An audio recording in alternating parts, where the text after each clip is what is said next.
Olá, amigos, tudo bem com vocês? Que alegria, que satisfação estar aqui para mais uma aula, para mais um encontro de Direito Penal. Sejam todos muito bem-vindos. E, conforme vocês sabem, nós estamos falando dos princípios básicos do direito penal. Nós já falamos dos princípios constitucionais, foi os primeiros vídeos. Depois nós estamos falando sobre os princípios doutrinários. E agora chegou a vez do último princípio. E não é por acaso que esse princípio que nós vamos trabalhar agora está no final. Trata-se do princípio mais importante de todos os doutrinários. Esse princípio que eu vou trabalhar é um dos mais importantes e de predileção das bancas examinadoras, principalmente do CESP, a banca aí das carreiras policiais. Meus amiguinhos, que princípio é esse que eu estou falando? Muitos devem saber, né? É o único princípio doutrinário que nós não trabalhamos ainda. É o chamado princípio da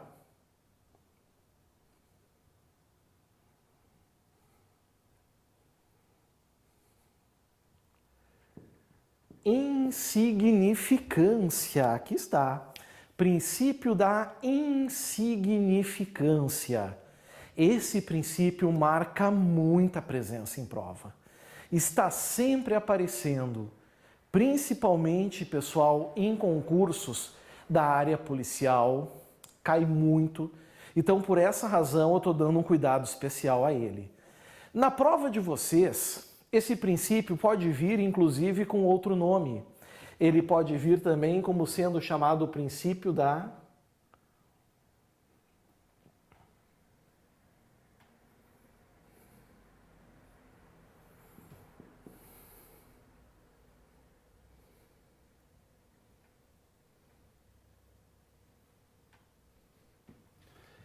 criminalidade de bagatela ou crimes de bagatela. É sinônimo do princípio da insignificância. Já lembrando a vocês, então, meus amigos, que nós temos aqui um caminho para falar desse princípio, certo? Eu acredito muito na presença desse tema na prova de vocês, tanto é que nós vamos terminar as aulas de princípios com os senhores sabendo muito bem todos os pontos do princípio da insignificância. Não vai faltar nada para os senhores. Então nós vamos começar com o item 1. O item 1, obviamente, é uma introdução. Vamos introduzir o tema. Vamos nos firmar em terreno firme, né? Vamos, aliás, pisar em terreno firme para que a gente comece a entender o que é o princípio da insignificância. O nome já nos dá uma ideia, não é verdade? Insignificância quer dizer o quê? Algo que é insignificante, que não significa nada. Mas não significa nada para quem? Ora, meus amigos, não significa nada para o direito penal, por exemplo. Para o direito penal, nós estamos falando de um irrelevante. Só que no começo não foi bem assim. A origem do princípio da insignificância vem lá do direito romano.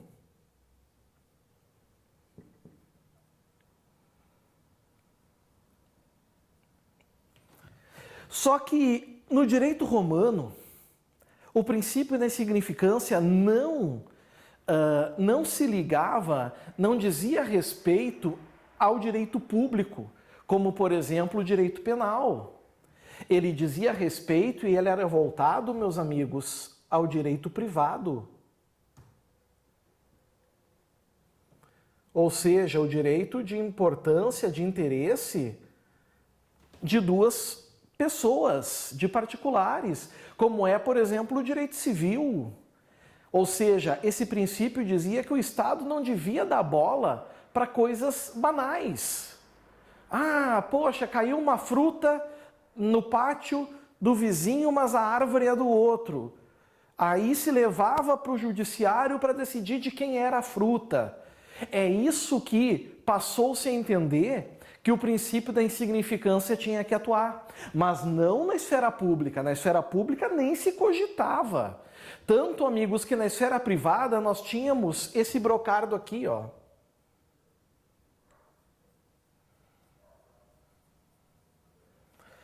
Mínimos non curat praetor. E o que isso queria dizer, meus amigos? Isso quer dizer que o Estado não deveria se preocupar com coisas irrelevantes. Então a origem é do direito romano, a origem é do direito privado. Certo? Bom, e aí o que aconteceu? Em 1970, ou seja, é algo novo ainda, esse princípio veio para o direito penal. Veio para o direito penal através desse alemão aqui, ó. Que nós já falamos em alguns princípios. Klaus Roxin, esse camarada, ele trouxe, amigos, o princípio da insignificância para o âmbito penal. Assim como existia então no âmbito privado, no âmbito penal também passou a existir. E o que Klaus Roxin passou a dizer então que é a essência do princípio da insignificância? Vamos colocar a frase, não é verdade? Como a gente sempre faz nas nossas aulas, sempre tem uma frase conceituando os princípios. Aí vocês colocam assim, ó. É vedada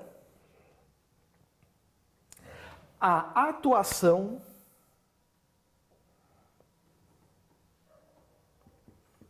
penal do Estado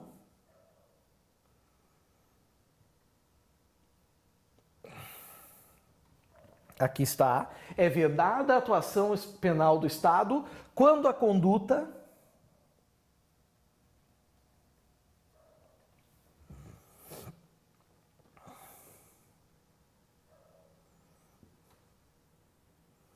não é capaz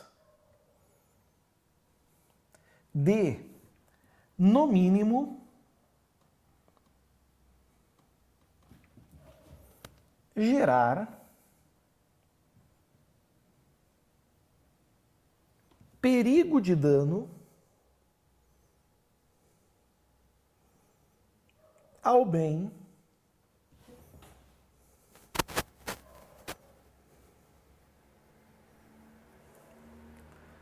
juridicamente protegido ou juridicamente tutelado.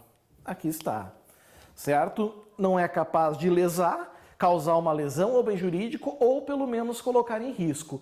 Eu lembro que em uma oportunidade eu falei com os senhores de que os crimes eles podem ser de dano, quando eles geram uma lesão ao bem jurídico, ou de perigo, quando eles colocam o bem jurídico em risco.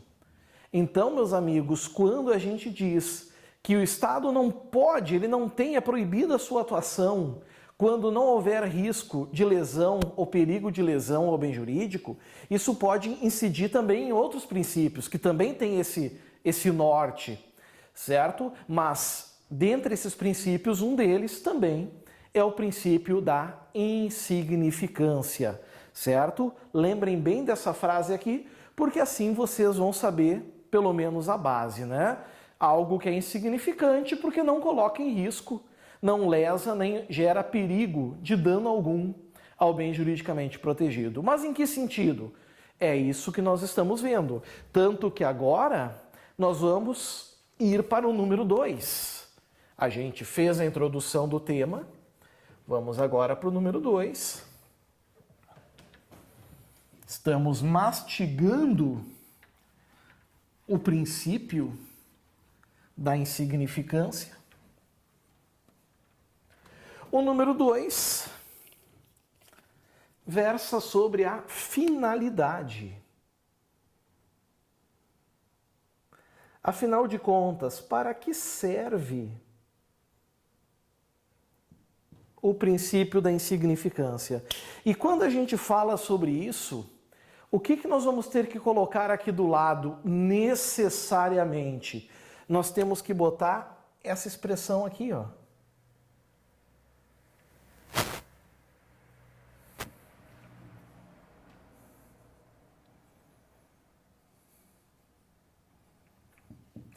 Política criminal. Aqui está. Política criminal. O que isso quer dizer, pessoal? O que é política criminal? Política criminal quer dizer o seguinte: é a aplicação do direito penal em sintonia com os anseios da sociedade. Ou seja, o direito penal ele tem que se voltar para aquilo que a sociedade deseja, para os anseios sociais. Certo? Essa é a grande essência quando vocês encontram essa palavra aqui. Então, para os anseios da sociedade, para os interesses sociais, nós temos várias situações, vários institutos e, claro, vários princípios.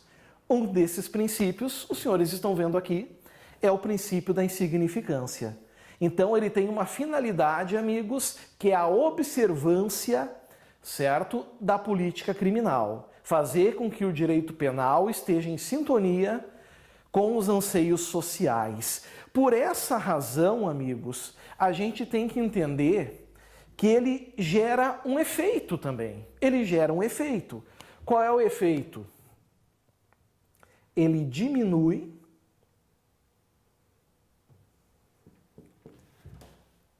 a atuação do Estado.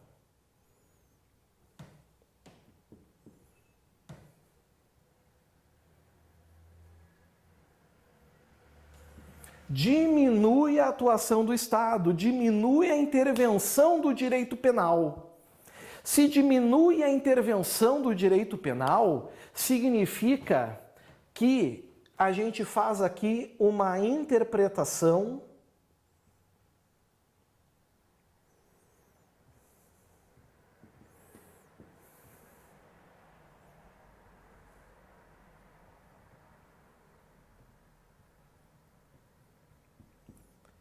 restritiva. O que isso quer dizer? Eu vou explicar agora para os senhores.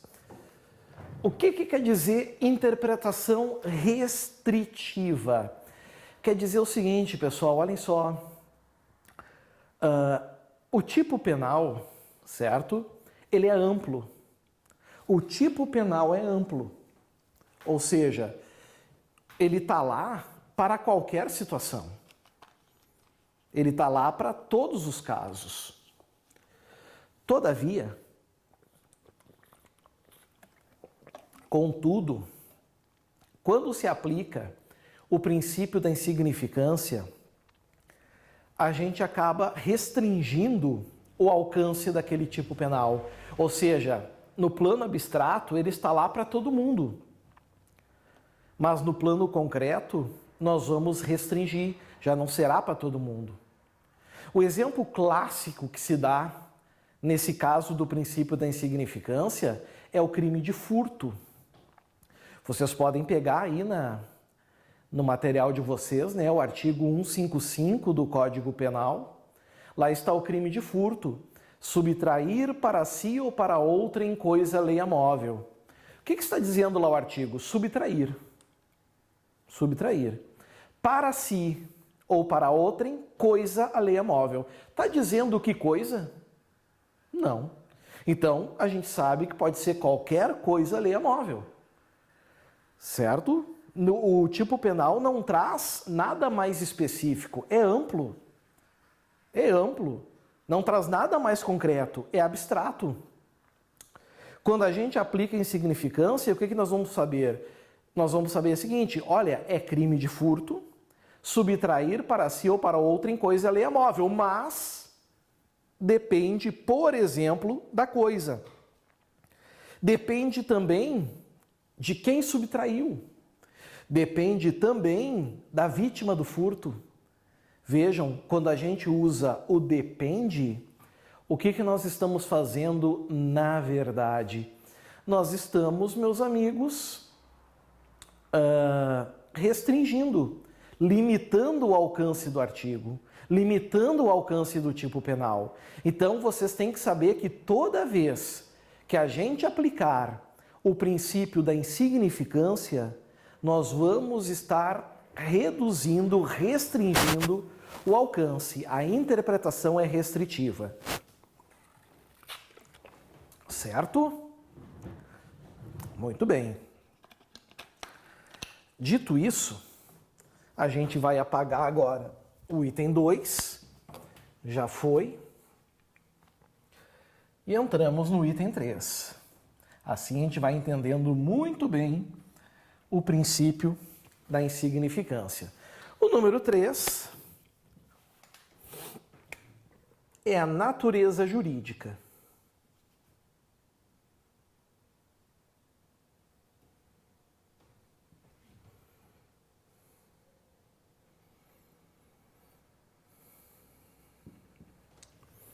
Número 3, natureza jurídica.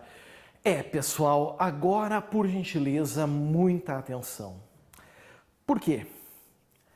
Porque aqui nós temos que saber o que o princípio da insignificância vai gerar no caso concreto. Ele restringe, beleza, mas essa restrição vai gerar qual consequência quando acontecer o fato? Aí vocês vão escrever assim, no caderno, enquanto eu coloco aqui no quadro. Vocês vão botar que isso caracteriza-se como uma causa de exclusão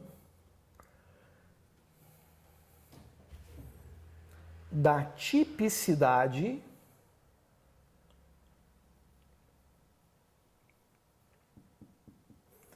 material. Botem bem assim como eu estou escrevendo aqui no quadro. Causa excludente ou causa de exclusão da tipicidade material. Como assim? Amigos, eu vou explicar para vocês. Eu falei sobre isso também lá no princípio da adequação social. Quando nós falamos da adequação social, nós falamos também sobre essa questão aqui, certo? É uma excludente de tipicidade material. Amigos, olhem só. Crime, como eu já disse para vocês, ele é composto por 3 elementos. Crime é um fato típico, antijurídico ou ilícito e culpável. Dentro do fato típico, nós temos a tipicidade, que é a previsão na lei do caso concreto. Então, por exemplo, qual é a tipicidade do homicídio? Artigo 121, matar alguém. Qual é a tipicidade do furto? Artigo 121, subtrair para si ou para outra em coisa alheia móvel. Qual é a tipicidade da concussão? Artigo 316, exigir para si ou para outra, indireto ou indiretamente, ainda que fora da função antes de assumi-la, mas em razão desta vantagem indevida. Isso é a tipicidade. Só que vocês têm que entender que nós temos 2 espécies de tipicidade. Nós temos a tipicidade formal, escreve isso aí, não esquece. Temos a tipicidade formal e temos também a tipicidade material. Formal e material. Qual é a diferença? Amigos, a tipicidade formal é apenas a previsão na lei. Então, quando a gente lê o 155, lá o furto, nós estamos lendo a tipicidade formal, certo? É apenas a forma, o instrumento. Não é isso que o princípio da insignificância incide. Ele não exclui a tipicidade formal, ela continua lá, íntegra, permanecendo lá de forma impecável. Não é ela que incide. Na verdade, ela vai incidir na tipicidade material. Mas aí vem a pergunta, o que seria a tipicidade material?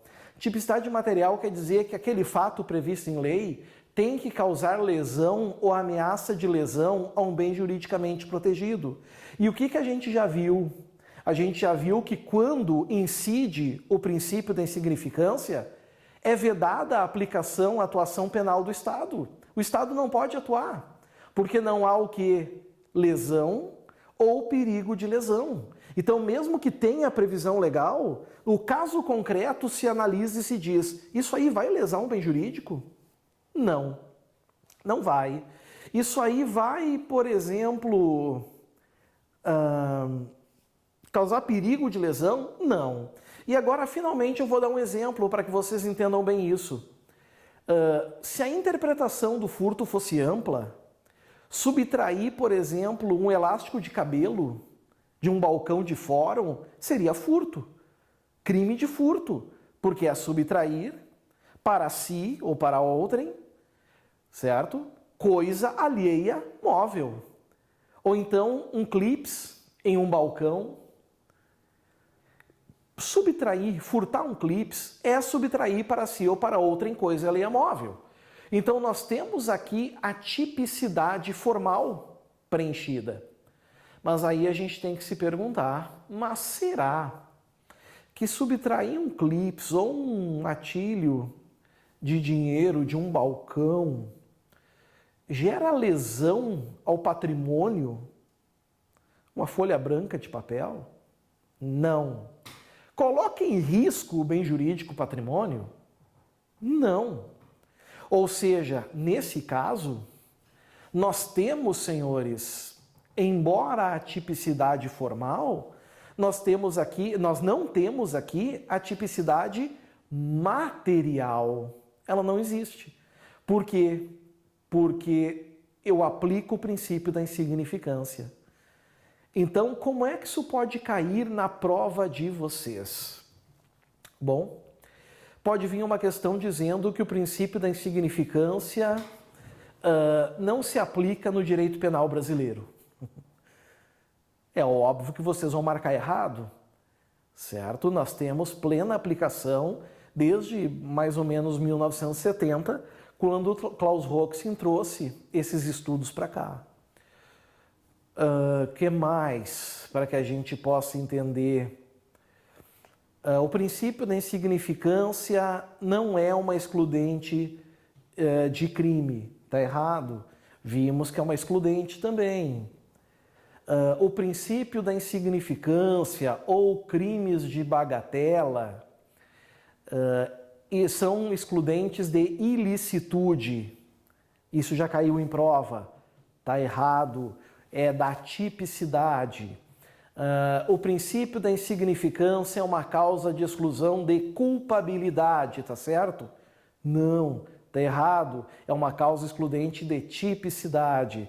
Vem uma questão dizendo que o princípio da insignificância é uma causa excludente de tipicidade formal, como já caiu. Tá errado.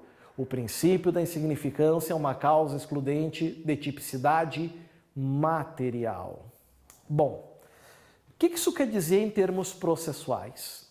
Isso quer dizer o seguinte: se o Ministério Público denuncia uma pessoa criminalmente porque ela furtou, por exemplo, um clips, e o juiz recebeu essa denúncia, vocês podem ter certeza de que o recebimento dessa denúncia é ilegal. Certo? Nós estamos diante de uma ilegalidade, porque o juiz só pode receber denúncia de condutas criminosas. E quando incide o princípio da insignificância, não há crime, não há infração penal. Logo, amigos, o que vocês têm que entender? Que quando o juiz recebe a denúncia por um fato que não é crime, como, por exemplo, quando incide o princípio da insignificância, ele está gerando ao sujeito o risco desse indivíduo ser processado, de no final sofrer uma sentença condenatória, e com essa sentença condenatória, ele talvez ser privado da sua liberdade ilegalmente. Então, como tem risco a sua prisão ilegal, certo? risco a uma prisão ilegal, eu posso muito bem me utilizar aqui de um instrumento, de uma ação constitucional chamada habeas corpus. Habeas corpus para quê? Para trancar essa ação penal, para impedir que ela aconteça, porque ela é ilegal. Subtrair um clípse é insignificante. Professor, e se por acaso houver o processo, houver a sentença e já transitar em julgado? Cabe ainda. Entra-se com um habeas corpus ou com uma revisão criminal, pedindo, certo? Pedindo a absolvição, porque é em favor do réu, aí pode desconstituir a coisa julgada, pela aplicação do princípio da insignificância. Ou seja, esse princípio precisa ser obedecido, porque é muito irrelevante a situação para que o direito penal intervenha, para que o direito penal entenda como importante. Já pensou, amigos, quanta gente está nos presídios? Se hoje já estão superlotados, imagina se o princípio da insignificância não existisse. Seria pior, não é verdade? Certo? Então aqui, meus caros, nós vencemos também a questão da natureza jurídica, que muito já caiu em prova também. Certo? E agora nós temos que entrar no item número 4. Só que o item número 4, ele tem um pouquinho de peculiaridade. A gente precisa se debruçar um pouquinho nele. Não que ele é difícil, mas ele tem, digamos, bastante coisinha, certo? Umas informaçõezinhas que são importantes para a prova, e eu devo dizer para vocês que esse item, inclusive, é o miolo do nosso tema. Então agora nós vamos dar uma parada, vamos tomar um cafezinho, um chazinho, dar uma relaxada, e daqui a uns minutos estamos de volta. É só clicar no vídeo abaixo. Aguardo vocês, até mais, tchau, tchau.